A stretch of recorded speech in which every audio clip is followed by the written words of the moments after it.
I'm James Lynch, and this is my stock report for UFC 323, taking a look at the biggest winners and losers from the event. We got a lot of nominees here tonight on the stock report.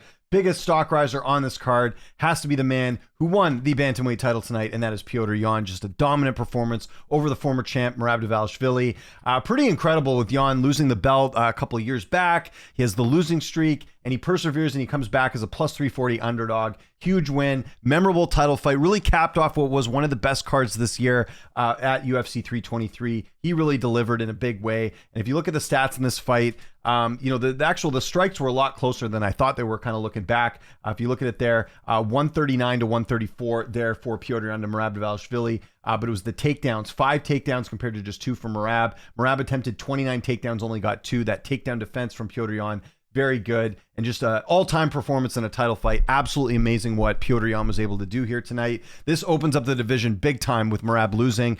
There's a lot of different ways they could go for the next opponent and all that different stuff. We'll see what happens. Obviously, they have a couple fights that are booked up with the Umar Nurmagomedov and Davis Figueiredo fight. They got Sean O'Malley and Song Yadong. It is the Paramount era. We just saw Volk and Lopez get booked. Would it shock anyone if Sean O'Malley beats Song Yadong that he gets a rematch with Petr Yan? You never know. The sport's crazy, but there's a lot now that opens up the division with this win, and I think Merab is more than deserving of a trilogy fight for Yan's first title defense back as champion. He certainly deserves it after all the title defenses, but we'll see. Again, the UFC seems to be more in the entertainment route when it comes to booking fights, so we'll see what happens. But Petr Yan, no question about it. When you look back on UFC 323, the number one thing you will be thinking about is Petr Yan winning back that belt. He's got to be the biggest stock riser. Okay, second biggest stock riser on this card. This one's interesting. It's got to be Joshua Van. Now, people will say, well, Pantoja got injured. He did get injured, right?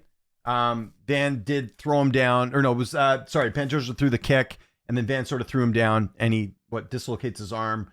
Fight's over.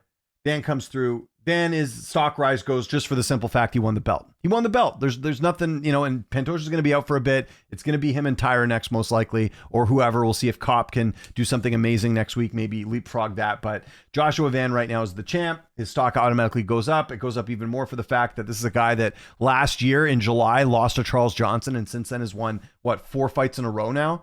So, yeah, I mean, he is, again, he'll go in the history books, one of the youngest UFC champions. My apologies. He actually has won 5 in a row. 6 in a row. My math's not good. Six fights he's won now since that Charles Johnson loss. And that was back last July. So being active pays off. He had 2 more fights in 2024. He had 4 fights in 2025. Joshua Van is a serious contender for Fighter of the Year. We'll see if they give it to Islam, just because Islam had more of a legit win in his last fight against JDM. But Joshua Van, huge stock riser. He is your new flyweight champ. He has to be the stock riser too. Okay, the third one, there's a number of different ways you could go on this, and I'm going to explain why I picked the guy I did. But to me, it's got to be Tetsuro Taira. Now, some of you may say that the stoppage was a little early. I think it was a tad early, but the fact remains that Tetsuro Taira put an absolute beat down on Brandon Moreno, and the kicker, look at this, 28 to 9 significant strikes, 1 takedown as well. It's not even just that. It's the fact that Brandon Moreno, 33 career fights, has never been finished. So the fact that he was able to do that in 2 rounds is huge. Very, very big win here for Taira. You could honestly, if Van didn't win if Merab and Pantoja would have won their belts tonight, it's probably Taira being the biggest stock riser here tonight. Honestly, what he did was incredible. And again, 25 years old. Super impressed with that win. Tetsuro Taira, third biggest stock riser on this card. Okay, we got a bunch of honorable mentions. I'm going to go through these quickly because I don't like to spend a lot of time on the honorable mentions. Then we'll get to the stock droppers. Have to give an honorable mention to Peyton Talbot. Listen, I am a believer now. That was a huge win over Henry Cejudo. Got takedowns, looked great in that fight. Looked like a minus 250 in this fight. Really good performance. Big for the weight class. Lots to like about what Peyton Talbot did tonight.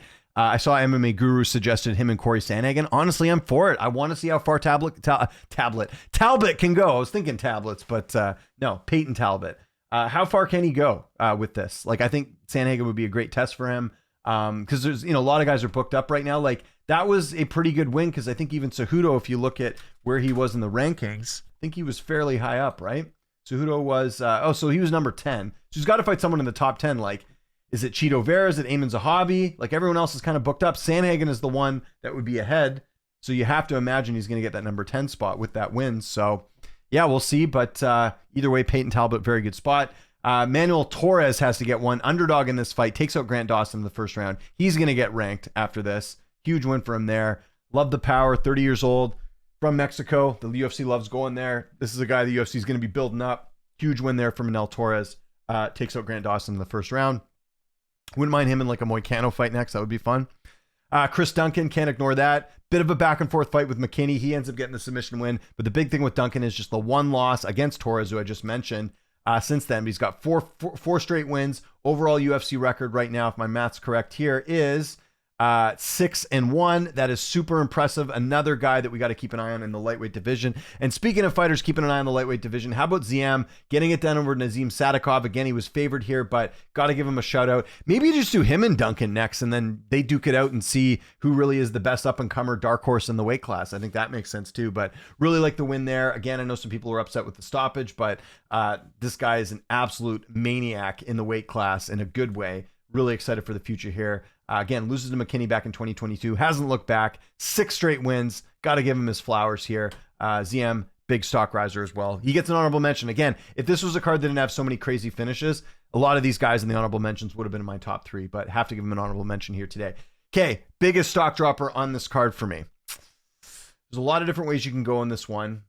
I'm personally going to go with Alexander Pantoja as my biggest stock dropper. Now, again, it's only because of the optics of what was taken away from him so quickly, okay? So he loses the belt and he has this injury.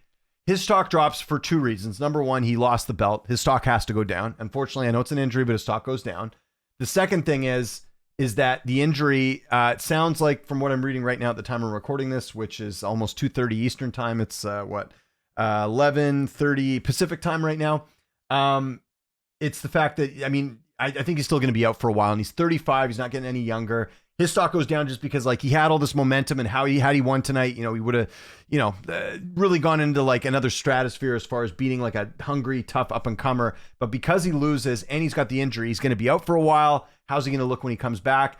He's probably gonna have to take a lot of time off. I think Dana White pretty much just said that at the presser, like he's not gonna be back for a while. So his stock goes down because he's gonna be inactive, and he's lost the belt, and he just lost all this huge momentum he just had. So Pantoja's stock has to go down. It's not fair. Like it sucks that the injury happened and it ended the way it did. But I have to put his stock down just because, again, what he was trying to achieve was huge, and he's gonna be out for a while. So yeah, Pantoja's stock goes down just based off that, and I think he deserves an automatic rematch when he's healthy and ready to go. Like he didn't lose, he got injured, and that's what happened. But his stock still goes down. Alexander Pantoja, biggest stock dropper on this card, in my opinion. Okay, second biggest stock dropper, you could have had him as your first biggest stock dropper, is Merab. Now look, he put on a good fight. You see the performance fight of the night there that he got, which was great. That looked awesome. And he tried to do the impossible, which was, a champion fighting 4 times in a year is pretty tough to do, right? But it's the fact of the matter is he lost the belt. And this fight, in my opinion, I know the strikes were close, but I thought Petr Yan clearly won this fight.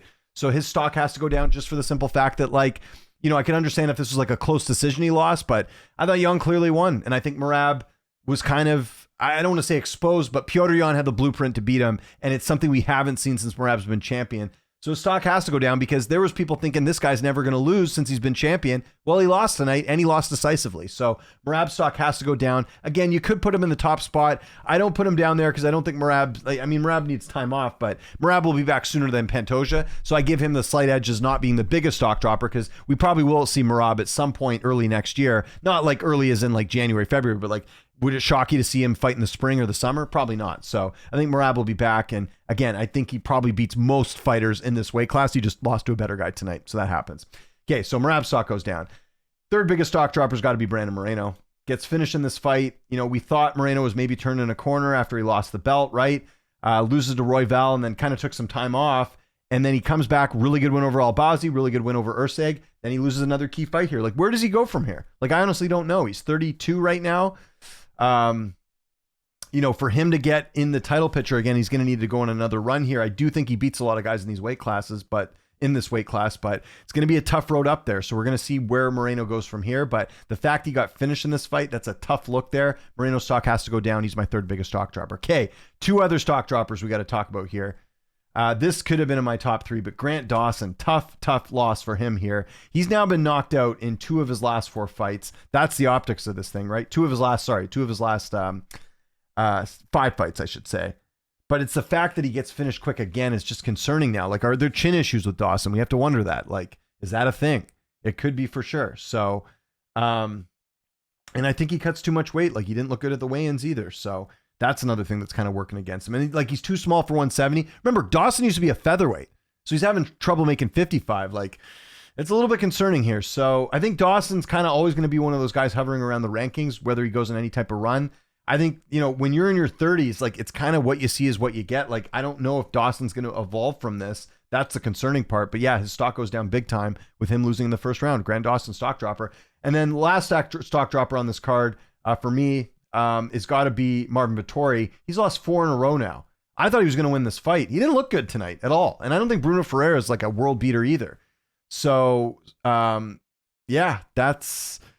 Like, he might get cut. Like, would it shock you guys if you saw Vettori get released after this loss? Wouldn't shock it to me, because, like, to me, I think the UFC kind of did him a favor fighting Ferreira. Like, Ferreira hasn't really been, like, lighting the world on fire. He's a tough up-and-comer. He's still 33, though.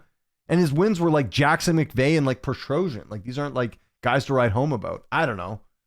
Vettori, stock dropper, honorable mention for sure. So, as I always say with these videos, let me know in the comments what your 3 biggest stock risers are and 3 biggest stock droppers are. Would love to hear from you. Let me know in the comments. We can have a fun debate with this. I'd rather you do that than you say, oh, I don't agree with this. It's like, you know, like, it's all subjective. There's no right or wrong answers here. It's just an opinion. So there we go. That's the stock report, guys. I only got 1 more stock report for the year. Actually, I take that back. I've got 2 more stock reports because I'm going to have one for next week's card, and then I'm going to have a year-end one. We'll do a stock report for the entire year. Whose stock went up the most, whose stock went down the most. So I'll do that a little bit later. Come join me on Monday for my Royval and Cop preview show. I'll be back then. In the meantime, guys, have a great rest of your weekend. Thanks so much for watching, and I'll see you guys on Monday. Take care.